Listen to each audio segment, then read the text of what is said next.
All right, so we bought this here Triump tire machine. We got the 950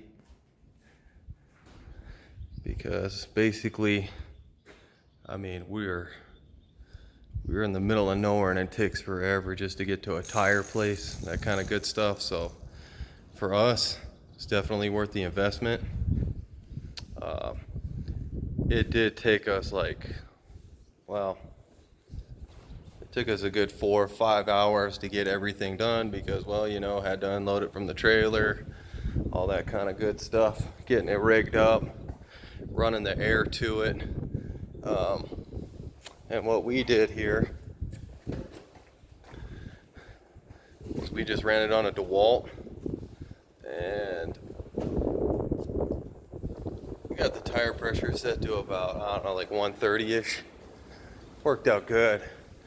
And we went ahead and mounted our very first tire. This thing is on an 18-inch rim. It actually had plenty of power for doing this, which is always my big concern, was that it might have been too small, too cheap of a system. But heck, this thing worked out really well. The balancer is a different beast, and yeah, something we did not foresee, that we didn't really read and they didn't mention, said you have to have a 14 or 15-inch steel tire already mounted, ready to go, to get this thing properly balanced. And then it's saying, like, you don't want to permanently lose power to it, aka unplug it or anything. So what we're gonna do is get us one of those battery powered, you know, those surge protectors. That way to keep this thing rocking and we don't have to rebalance it all the time. This thing is a little bit disappointing. I thought it would be a little bit nicer, but hey, maybe my opinion will change on it after we've had some time to mess with it and get it all dialed in. But overall, very happy with the tire machine itself. This thing was pretty cool, pretty easy to use. They gave us extra little plastic deals.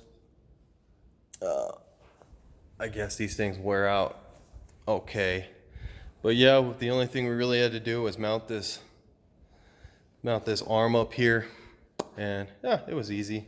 We had to take off this cover, shove a couple hoses in, same thing, real easy. Set up the gauge back here, which is what we've got to well, just hook in the air hose. Like I said, we're still messing with it ourselves, and something we learned is that we're wanting to have one line permanently hooked to this thing, because every time you unhook that thing, it shoots out air everywhere, and we don't have that big of an air compressor. But considering the size that that air compressor is, it was able to handle this machine, so you don't need a $1,200 air compressor. We got by with one that's about $500. But that's the shakedown on this thing so far. So far, we are very happy with it, and we will update you guys in the future and let you know how this balancer works out and if we were able to figure it out.